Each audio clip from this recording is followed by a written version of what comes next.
क्या आपने कभी सोचा है कि आधी रात को जब पूरी दुनिया सो रही होती है तब शमशान घाट में कौन जाग रहा होता है? नरमुंड की माला पहने, चिता की राख से लिपटे, लाल सुर्ख आंखों वाले वो साधु जिन्हें देखकर रूह कांप जाती है। लेकिन क्या वाकई अघोरी डरावने होते हैं या फिर उनके पीछे कोई गहरा रहस्य छुपा है? आज मैं आपको अघोर पंथ की उस दुनिया में ले जाऊंगा जहां सच्चाई कल्पना से कहीं ज्यादा चौंकाने वाली है। अघोरी का असली अर्थ जो आपने कभी नहीं सुना। दोस्तों, अघोरी का नाम सुनते ही दिमाग में क्या आता है? एक डरावना साधु, काली वेशभूषा, खोपड़ियों की माला। लेकिन रुकिए, सच्चाई तो बिल्कुल उल्टी है।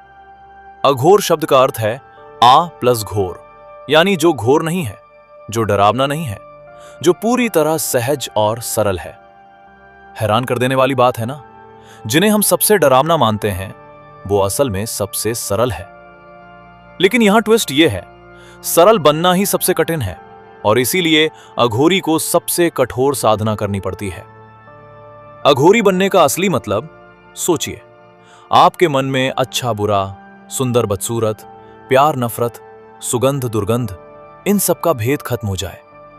जहां आम इंसान घर में आराम से रहता है, वहीं अघोरी शमशान में उसी सहजता से रहें। यही है असली अघोर। अघोरी मानव मांस का सेवन क्यों करते हैं? इसके पीछे का तर्क बेहद गहरा है। मन से घृणा को पूरी तरह निकालना। समाज जिससे घृणा करता है, लाश, मुर्दे का मांस, कफन, राख, अघोरी उसे अपनाता है। क्यों? ताकि हर चीज के प्रति समान भाव रख सके। सच्चा अघोरी वर्सेस नकली अघोरी, पहचान कैसे करें? ध्यान दे ये बात, असली अघोरी कभी आम दुनिया में सक्रिय नहीं रहते।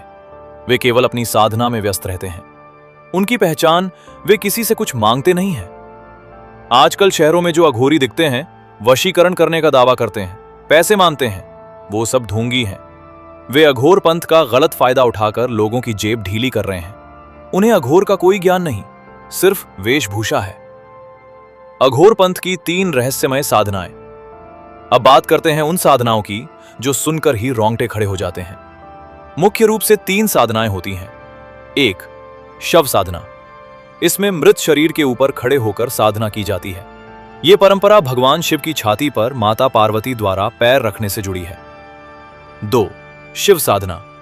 इसमें शव को प्रसाद के रूप में मांस और मदिरा चढ़ाई जाती है। 3. शमशान साधना। इसमें मूर्ति की जगह कपाल की पूजा होती है, गंगा जल चढ़ाया जाता है। ये साधनाएं मुख्य रूप से तारापीठ,